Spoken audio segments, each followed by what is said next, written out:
Encarnação nos diferentes mundos. As nossas diversas existências corporais se verificam todas na Terra? Não. Vivemo-las em diferentes mundos. As que aqui passamos não são as primeiras nem as últimas. São, porém, das mais materiais e das mais distantes da perfeição. A cada nova existência corporal, a alma passa de um mundo para outro? Ou pode ter muitas no mesmo globo?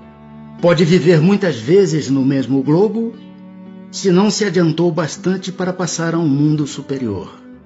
Podemos então reaparecer muitas vezes na Terra? Certamente. Podemos voltar a este, depois de termos vivido em outros mundos? Sem dúvida. É possível que já tenhas vivido em outros mundos e na Terra. Tornar a viver na Terra constitui uma necessidade? Não. Mas se não progredistes, podereis ir para outro mundo que não valha mais do que a Terra, e que talvez até seja pior do que ela. Haverá alguma vantagem em voltar-se a habitar a Terra? Nenhuma vantagem em particular, a menos que seja em missão, caso em que se progride aí, como em qualquer outro planeta. Não se seria mais feliz permanecendo na condição de espírito? Não. Estacionar-se-ia, e o que se quer é caminhar para Deus. Depois de haver encarnado noutros mundos, podem os espíritos encarnar neste, sem que jamais aí tenham estado? Sim, do mesmo modo que vós em outros. Todos os mundos são solidários. O que não se faz num, faz-se noutro. Assim, homens há que estão na Terra pela primeira vez? Muitos, e em graus diversos de adiantamento. Pode-se reconhecer, por um indício qualquer, que um espírito está pela primeira vez na Terra? Nenhuma utilidade teria isso. Para chegar à perfeição e à suprema felicidade, destino final de todos os homens, tem o espírito que passar pela fieira de todos os mundos existentes no universo? Não. Porquanto muitos são os mundos correspondentes a cada grau da respectiva escala, e o espírito, saindo de um deles, nenhuma coisa nova aprenderia nos outros do mesmo grau. Como se explica, então, a diversidade de suas existências em um mesmo globo? De cada vez poderá ocupar posição diferente das anteriores, e nessas diversas posições se lhe deparam outras tantas ocasiões de adquirir experiência. Podem os espíritos encarnar em um mundo relativamente inferior a outro onde já viveram? Sim, quando em missão, com o objetivo de auxiliarem o progresso, caso em que aceitam alegres as tribulações de tal existência, por lhes proporcionar meio de se adiantarem. Mas não pode dar-se também por expiação?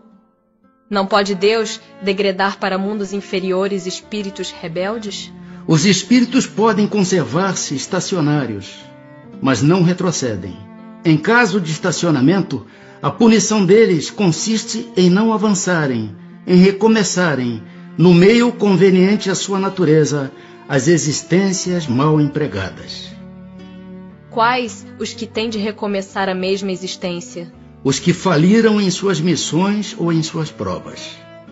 Os seres que habitam cada mundo hão todos alcançado o mesmo nível de perfeição? Não. Dá-se em cada um o que ocorre na Terra. Uns espíritos são mais adiantados do que outros. Passando deste planeta para outro, conserva o espírito a inteligência que aqui tinha? Sem dúvida. A inteligência não se perde.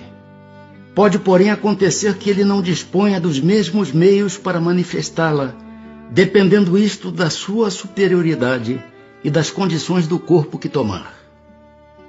Os seres que habitam os diferentes mundos têm corpos semelhantes aos nossos? É fora de dúvida que tem corpos, porque o espírito precisa estar revestido de matéria para atuar sobre a matéria.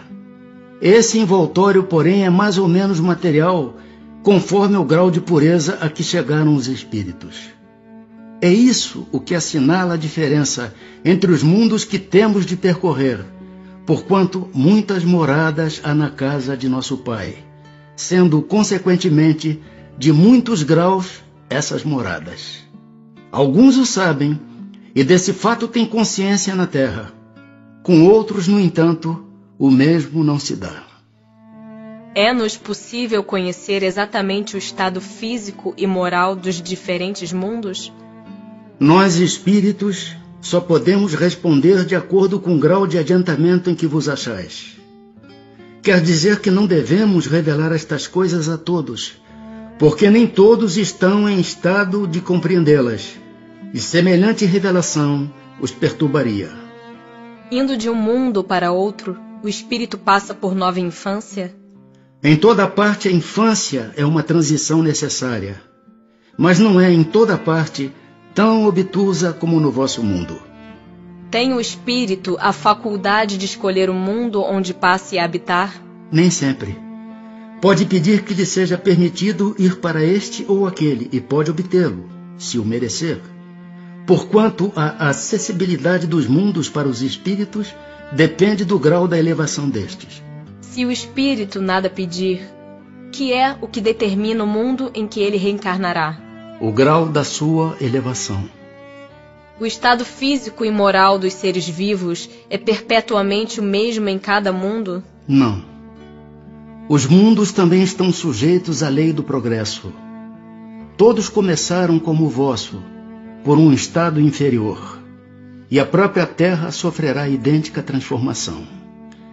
Tornar-se-á um paraíso quando os homens se houverem tornado bons. Haverá mundos onde o espírito, deixando de revestir corpos materiais, só tenha por envoltório o perispírito? E mesmo esse envoltório se torna tão etéreo que para vós é como se não existisse. Esse o estado dos espíritos puros. Parece resultar daí que entre o estado correspondente às últimas encarnações e a de espírito puro, não há linha divisória perfeitamente demarcada, não? Semelhante demarcação não existe. A diferença entre um e outro estado se vai apagando pouco a pouco e acaba por ser imperceptível, tal qual se dá com a noite às primeiras claridades do alvorecer. A substância do perispírito é a mesma em todos os mundos? Não. É mais ou menos etérea. Passando de um mundo a outro, o espírito se reveste da matéria própria desse outro, operando-se, porém, essa mudança com a rapidez do relâmpago. Os espíritos puros habitam mundos especiais? Ou se acham no espaço universal sem estarem mais ligados a um mundo do que a outros? Habitam certos mundos, mas não lhes ficam presos, como os homens, a terra. Podem, melhor do que os outros, estar em toda parte.